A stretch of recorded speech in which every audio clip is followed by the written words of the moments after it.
Your uni, your team. From kick-off to the final whistle. This is the Shock Radio Sports Show. Hello and welcome back to Shock Sport. We are on for the next hour going through all the fixtures from the past week. My name's Jodi and I'm going to be taking you through, and we're also with Finn. Say hello. Hello. And Freya. Hiya. So we're going to be talking all things Thomas Tuchel, which they announced that pretty in our favour to get that on tonight.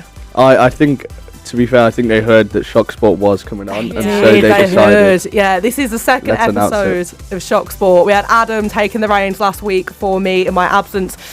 Where were we, Finn? We were at the Joy Stadium watching Man City women's, I would say, comfortably beat Barcelona. So yeah, we've got all that coming up. So we're going to talk about the New England boss, Salford, women's cricket with Freya, and we've got some of your hot takes coming up. But here we go. There's a bit of Wonderwall with Oasis to kick us off. Your uni, your team. This is the Shock Radio Sports Show.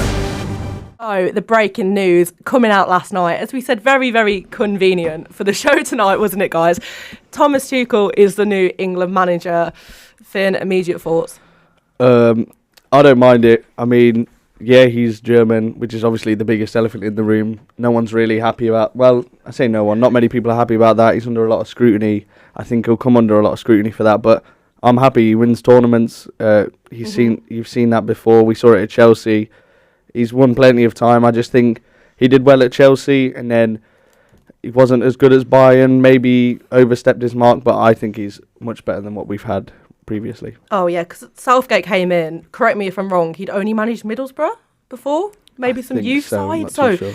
If he was getting stick, if we're giving a Champions League winner stick coming into the England job, we're never going to be happy, are we? No. England fans will never be happy with anyone. We could have got Pep Guardiola and someone would have been whinging. I think you would have been whinging. I would have been whinging. As a Man United fan. Yeah. Yeah, but then surely that's good for you because he's not at Man City.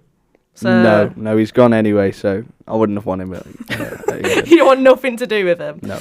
Yeah, the Tuchel one's a bit of a strange one because obviously we had Sven Eriksson, didn't we, in the past, and he obviously did quite well. It's just, yeah, people don't like the fact the England manager's not English.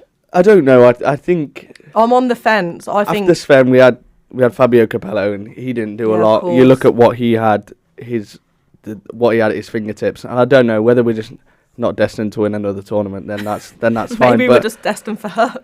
I don't know. I think it's like when like with the cricket and the rugby, like what was if an Australian coach came in and.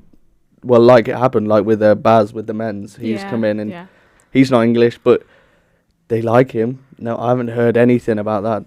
That's your end of there. I think if they can produce results, it doesn't matter whether they're English or not. I think that's what should be the main takeaway from this. That is very true. But there's so many managers in international football that aren't from the country they're coaching. A prime example in women's football, Serena Wiegman is Dutch, and she's led us to win the Euros and a World Cup final. So exactly. No one is looking at her nationality, are they really? Like no, it's a job. And the way I thought with it earlier was Emma Hayes was in charge of America at the Olympics.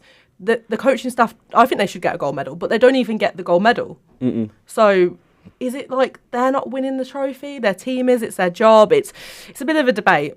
It's I don't know. It's really interesting because you speak to some people and they don't care. You speak to some people. And they do care. What is the difference between Thomas Tuchel and the same people that are complaining that he's German are the same people that wanted Pep to come in because he's a good manager and he wanted to win, but he's not English either. You look at Roberto Mancini, he's managing the Saudi Arabian team. Like, you don't really have to have that connection. It would be nice. Yeah, it might be nice, but it's just one of them things though, isn't it? Yeah, I looked at Tuchel's record today because it came up on a stat on Instagram. In his career, obviously he's managed some huge teams, obviously Chelsea being one of the more recent ones. 356 wins, 106 draws and 146 losses. That's his career. 356 wins. Wow. That's impressive. Yeah, I read that. I was like, surely that's not right, but that's impressive. So, yeah I can't understand I can understand it for Arsenal fans, maybe, in being ex-Chelsea, but it's one of them, isn't it? Well, Lee Carsley got scrutinised when he didn't sing the national anthem because he's like half Irish, half English, but people still scrutinised him for that. We knew he wasn't going to be around for ages, but he still got. I just think no one can win. We can't win. We bring in maybe a semi-decent English manager. People will be happy because of that, but they won't be happy because he won't win a trophy. If he wins a trophy, then really they have no leg to stand on. But at the moment, we haven't seen him do anything with an England team. We haven't seen him anything. He's just been appointed. We can't already start getting at him. Yeah, it's a bit too early to judge, but we have got more on Salford City's loss at the weekend coming on after the break. You were there, Finn. You're going to tell us all about it. But first, Angel of My Dreams by Jade. And we're going to come back to the Salford result at the weekend at the Peninsula Stadium. Do not giggle at me. They lost 2-1 to Grimsby. Finn was in the press box on behalf of Shock. How did the game go down? It was an interesting game, I thought, to be honest. Neither team... Well, I thought Grimsby looked like the stronger team from the get-go, but, I mean, it does help. They scored within the first minute. Luca Barrington. The keeper for Salford, he really should have done better there. He came out for the ball, then decided he wasn't going to come out for the ball, and then next thing you do, the ball was through his legs in the back of the net. So, the Grimsby fans, really loud the whole time, like 1.3 I think there was there. So, insane following from them. After that, really, it wasn't much. 15 minutes, Salford were keeping up the attack, with Garber actually taking many attempts to score, but he didn't. With a shot by McAnally, but however, that was out again. Good chances, weren't there? Conor He really McAnally should have scored. is so good. He is much better. Like, honestly, I think they missed him last week at the Wimbledon game, but yeah, he showed up on Saturday. Namai, dangerous ball in, and Cole Stockton's there, heading the ball in to equalise. Pretty good. Namai honestly had an unbelievable game again. Is it Kelly Namai? Yeah. Yeah, I didn't want to get his name pronunciation wrong. That kid is on fire. He's honestly unbelievable. To the point, so I was in the stands, Tim was in the press box. So me, my dad and my boyfriend, we were there Googling him. We was like, how old's he? Where's he been previously? Yeah, you know when 20. you find a player, Freya, and you're like, I need to know about them. I need to suss them out. 20 years old, I'm sat there like, he's a year older than me, and he's so good. From the Salford Academy as well. Is he? Mm-hmm. Yeah, but he was up against his centre-back, and he was a big guy, the centre-back for Grimsby. Yeah. He was like 6'2", 6'3".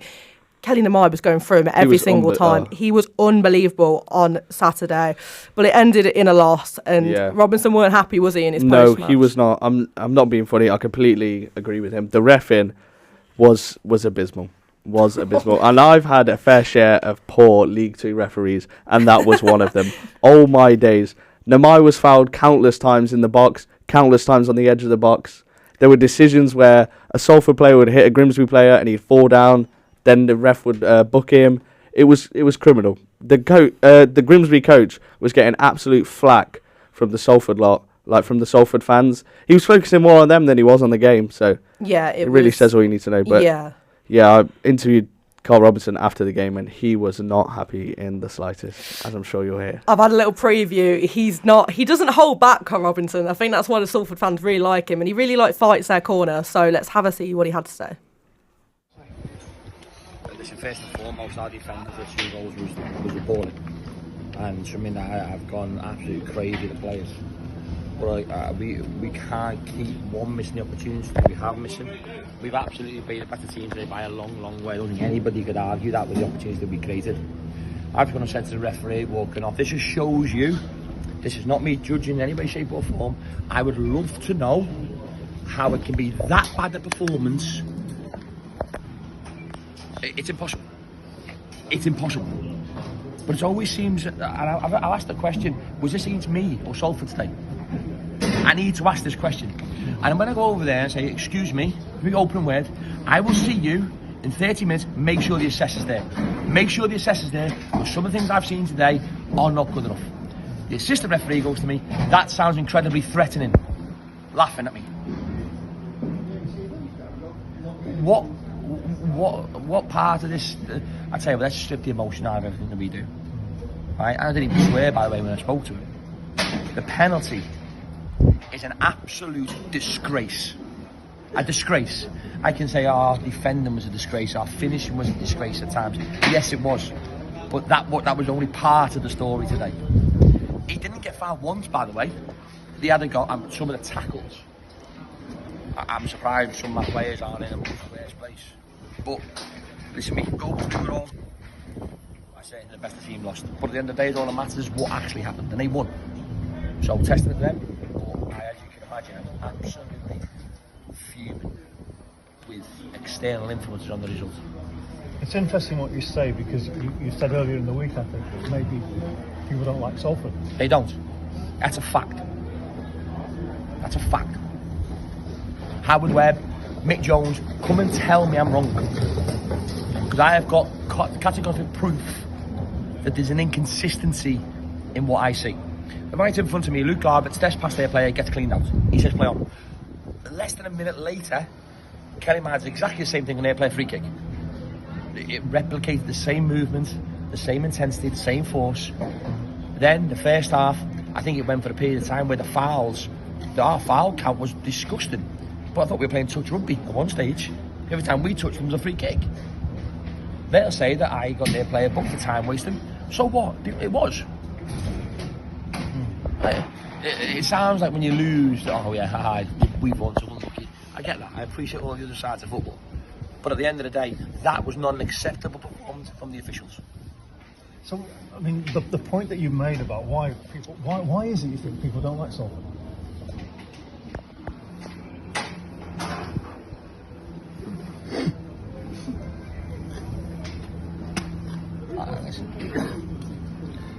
I think it's very clear that we're a little bit different to the rest. We do. There's a history here of the bare reasons why. There'd be me, might be a possibility as well. What, because you care? And by the way, I'm right. I got told to put my hands in my pockets. Yeah, they were consistent. At one stage, they told us to sit down when he stood up. I looked across, there was 6 of them stood up. And that was fine. Some of the stuff today was so inconsistent. I think the players give everything. I think we huffed and puffed, but didn't really have too much. We've got to start scoring more goals. That's a worry. That is my biggest worry.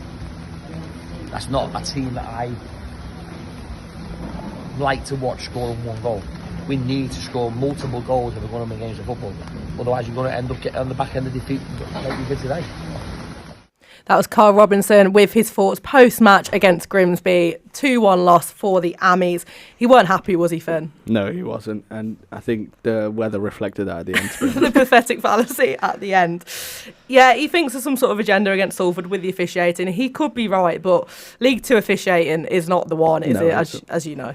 No, it is abysmal. There really does need to be some form, I don't know, just across the board. It's because it's so different from the Prem, because there's no big media output on it, so there's not millions of people seeing the mistakes. Yes. So there's no way of them like being punished. Then it's not going to get punished because there's not thousands and thousands on people on Twitter complaining about the refereeing. It's just there's no accountability, is there? It goes under the radar. I feel like this is very similar to women's football as well. Maybe not the WSL, but the Championship. Because there's not as much coverage, it sort of like creeps in, and it's really, really hard. Yeah, but also breaking news out of Salford. Literally yesterday, Nicky Butt has stepped down as Salford City CEO. Salford has confirmed that he's going to step down as his Chief Executive Officer role with immediate effect. He took over from Gary Neville in 2022, and he just says he's enjoyed his day-to-day responsibilities, but he does not have the time to commit to the role. What do you reckon? It's at that point in the season where it can't be really related to anything that's happened with the games. Maybe he has just had enough. It is a little bit abrupt, but it's a bit unfortunate, isn't it? It's just another blow for the Ammies. Yeah. Well, he's staying on, so he'll still be there, and I'm sure they'll be keeping it up. They'll find someone to replace him. Yeah, they're a good club. They've got quite a good structure about. I really, really like Robinson, like where he's taken them, and yeah, hopefully they're getting a good replacement. But we're going to press on. We have got some women's international cricket coming up next with Freya. But first, it's Apple by Charlie XCX. That was Charlie XX with Apple on Shock Sport. I forgot where I was. It's because I was doing shock hits last week. You know, when your brain's just doing too many things at once. Speaking of too many things at once, we're moving on to cricket, and we've got Freya, as you called yourself, our resident cricket girl. Oh my god! Yeah, I was all last night trying to research for this because I was devastated. But yeah, we've got the current T20 World Cup going on at the minute. England had their qualifier game last night, and sadly were absolutely obliterated by West Indies. They won by 6 wickets. all around the board, I think we've had a shocker, to be honest with you. We had our captain Heather Knight retire with a tight calf, a tight calf on 21 runs as she was just getting into her stride. And we had 5 missed catches in the field from the likes of Alice Capsey, Maya Bouchier. People are going to make those catches, and it just didn't happen. Click. I don't think anything clicked last night, to be honest with you. It was interesting. But West Indies now go forward to the semi-final, the second semi-final on the 18th, which is Friday, I think. Yeah, Friday, against New Zealand. And then we've got the clash of the Titans on the 17th, which might be the Thursday, which is Australia and South Africa. That's going to be very interesting, I think, because we've had 2 shock hits with India and Pakistan both knocked out of the tournament because they were favourites to win going in it. Obviously, Australia have the streak. They've been the winners for, I think, the last 2-3 years. But apart from that, India and Pakistan were very high up, and so were England, to be fair, to be winning it, so... It's unfortunate, isn't it, for England? It's devastated. I can't. Fuming isn't the word. I don't have the words. It's very fresh, isn't it, for you, Freya?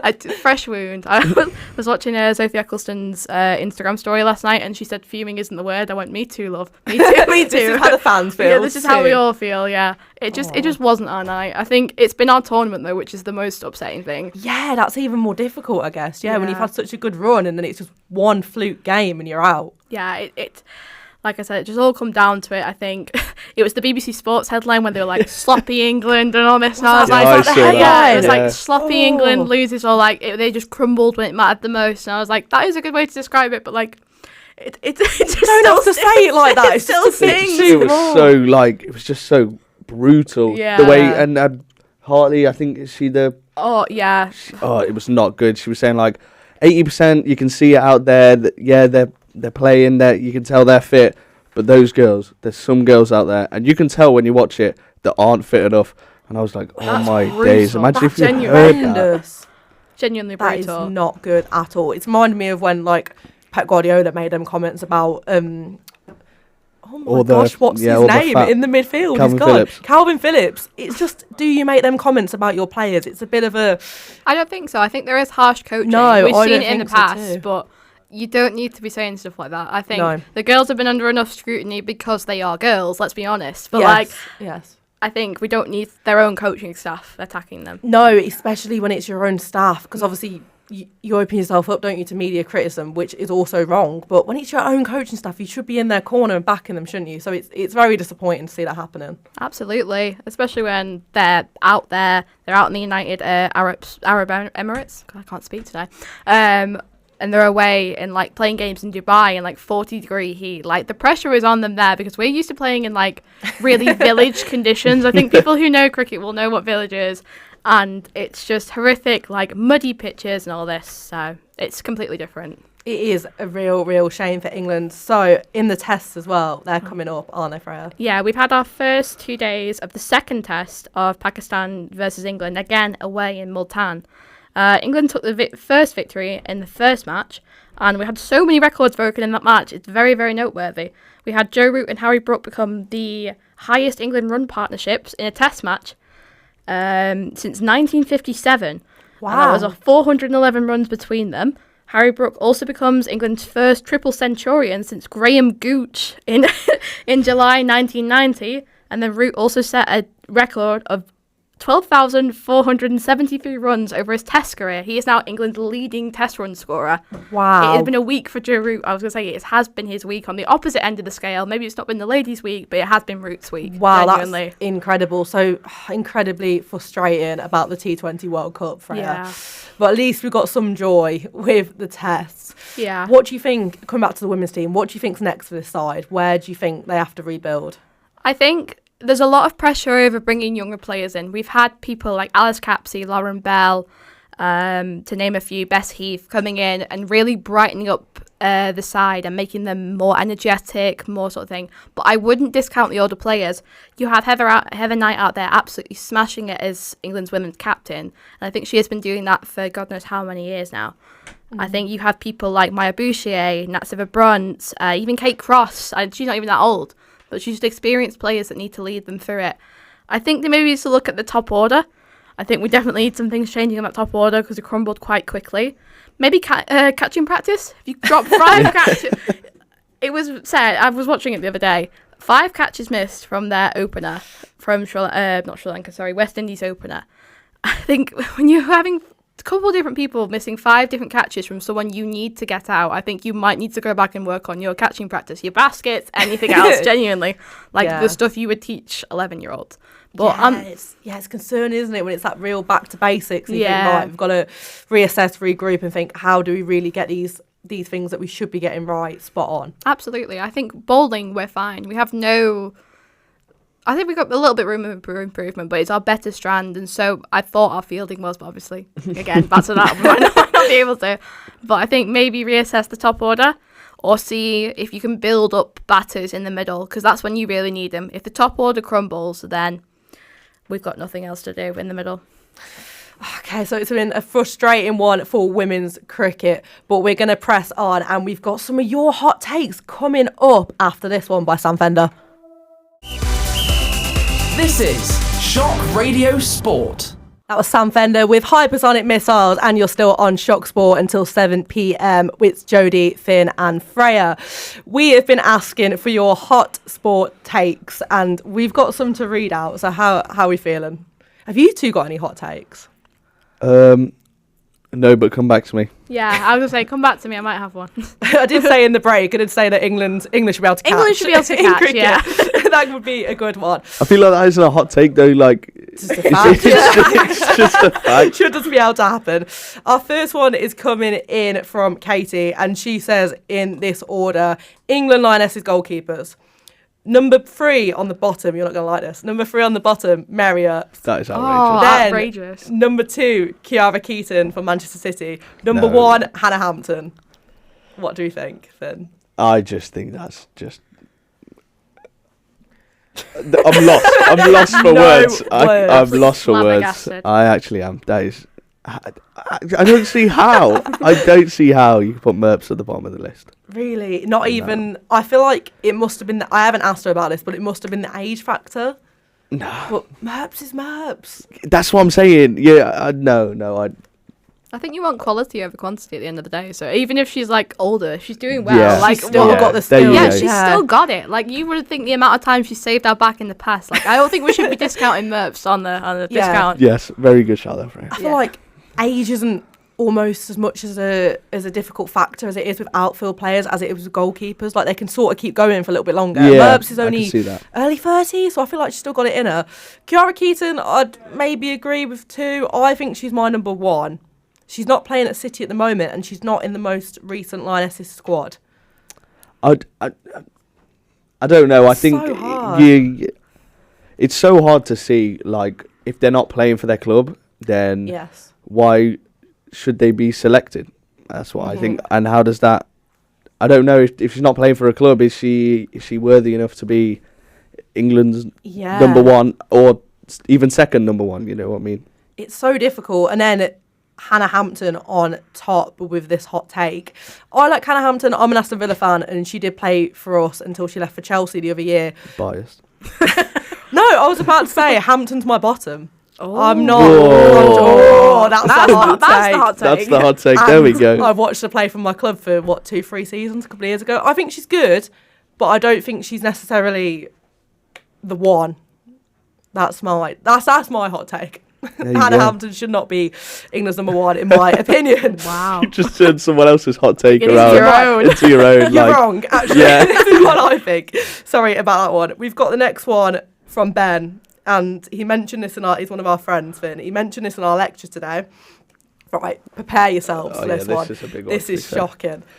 Pep Guardiola is overrated because he's only managed strong, rich teams, i.e. Man City, Bayern Munich, Barcelona. It's so hard to. It is so hard to say.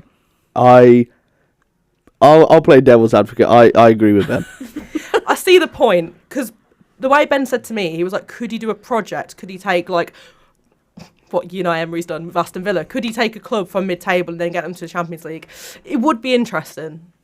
I think the way he works though is, when you look at these clubs, yes, they are rich clubs and they are massive clubs, but were they would they have done as well if it wasn't for him? For the coach. There is money Yes. there. You look at Man United, you look at the money that is there. They're not doing as good as them. Granted, the manager isn't there, but if he came in, would he be able to do the same there? It's like when people bring discussion of Pep being the England manager. He wouldn't work because he grows to know the players. He works with the players day in, day out, and that is why he's so successful. It wouldn't work with the England team because he gets 4 days with them in a camp before they have to play games. Yeah. It just... I know I said I play as devil's advocate, but then I think he's wrong there. I would like to say he's right. Be impartial, completely but you're flipped wrong, it. Ben. You can't see. There is no way of knowing until he goes to Aston Villa or he goes to Yeah, maybe he will. or he goes to Maybe France that's and what he goes to like wants. Marseille or something like that. You I just was don't thinking know. Marseille. It would. We may not ever know because he might not go to another club again. He might do them 3 clubs. Think, oh no, people are finding out that I only go to rich clubs like Ben Perry. I'm running out. Yeah, he's Here's like, Miami, oh, I've have been me. caught, like, and so he just leaves and maybe he Yeah. goes to MLS. But Maybe it will be interesting if he does leave Manchester City. I'm going to go to the next one. Cole Palmer is the best player in the Premier League and will walk his way to Player of the Year. I'm thinking that could be... yeah, I'm on board. I think he's had a great start to the season. 4 goals in that one game. I can't remember who it was against, but 4 goals in a match can't remember is either, actually. unbelievable. yeah, I would say I agree. I agree with that. There's nothing really to add on. Simply, yeah. I just agree. Yeah, like he is excelling in that Chelsea squad, and well, I mean, to be fair, Chelsea are getting slightly better, but you could say that that momentum has just been through Cole Palmer. One man in a team of 11 is literally, he is dragging them up from the depths. Like, I think he is. I think he could be this season. He could 100% win Player of the Season. I think it's open for him. He didn't win Young Player, did he? But he should have been... He was in the nomination, so this could be No, his year. he did. Did he win it? I can't remember if it was Phil Foden Yeah. or not, but he should definitely be on there. And we're going to finish with one from Luke. Slot Ball will come close to the title this year and win it next year. No. Well, you're going to say no, aren't you? Because you support Manchester United. But I said this to someone the other day. I said this to my friend who's a Liverpool fan. I've not noticed that Luke's looking at me through the window. He's not going to be happy, whatever I say. If you didn't know Klopp had left, I would not have thought there'd been a new manager at Liverpool because everything seems to have stayed the same. Yeah, I've not what noticed is a what is decline. slot ball? What is the difference between slot ball and Klopp ball? And what happens if when Trent Alexander-Arnold leaves in the January transfer window, which he might, I say when, it is a possibility. They're all out of contract, aren't they? It's the What's big going to happen question. when the big 3 leaves? The big 3. Trent, Van Dijk and Salah. Yeah, They're not I all don't gonna think they're going to stay. stay. They're not all going No. to stay, are they? I think they've got to keep... If they could keep one, who would you keep? Yeah, Put him on the spot. yeah, you've there. really. I would say you Keep keep bench Trent. sell. You keep Trent. Bench Van Dijk, sell Salah. No, yeah, you probably get no. You sell Trent because he'll get you the most money. You keep Mo Salah because you want him to retire at your club, and then you'll you bench Van Dijk. I'd bench Van Dijk anyway. I don't really like It's him. a good point about Salah, though. Genuinely, yeah. He's getting on a bit, but It's the age that do does you it for want me, him? yeah. will he? If you were a Liverpool fan, you'd want him to retire at that club rather than play another season. You'd want him, play another season, maybe 2, but can you afford to keep someone of that? He's probably on a massive salary, but can you afford to keep him? Salah Probably on a not. massive salary. Yeah, there you go. That's a tongue twister. But we're going to have to go on, and we've got a bit of Gorillas for you next with Feel Good Inc. Gorillas with Feel Good Inc. And we're coming to the end of our sports show tonight. But just quickly, hot take, Freya. I think that Mahika Gore should replace Alice Capsey in the England squad. Ooh, and Everyone just goes, oh. interesting one there. Is that off the back of that defeat, or? Yeah, I think it could have been used. Yeah. So. Ooh, Finn. We're going to go for Carlisle will be playing Champions League football in 10 years' time. All right, and we're going to end the show there. I'm joking. Mine is Unai Emery is better than Mikel Arteta. argue with the wall. But that is all we've got time for, and thank God, after what Finn's just said, that is all we've got time for this week on Shock Sport. And if you want a bit more sports action tonight, we have on Shock TV men's basketball at Salford Uni take on Liverpool first. We're clapping. We're very excited for that one. So join us at Shock TV on YouTube. Links will be all over the Shock Instagram at Shock Salford. And if you want to drop us a follow, we could do with some more at Shock Sport Salford. Thank you. We've been Shock Sport tonight. Thanks, Freya. Thanks, Finn. Cheers. Thanks. Cheers. All good. Here's a bit of Post Malone. Thanks, guys. See you next week.